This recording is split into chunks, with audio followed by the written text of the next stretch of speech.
Hello guys, in this video I'm going to show you how to restore purchases in Lego Duplo World. The first thing you need to do is enter the app.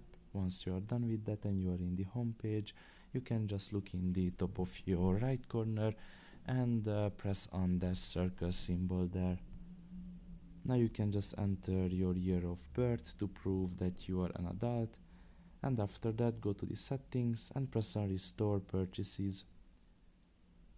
And you will be able to restore your purchases like that. Now in my case there are no products to restore in the first place, but if you're a regular user and if you have bought anything in the application, you will be able to restore those purchases. So that's pretty much it really. I hope this video was helpful to you. Thank you for listening and see you next time. Bye bye.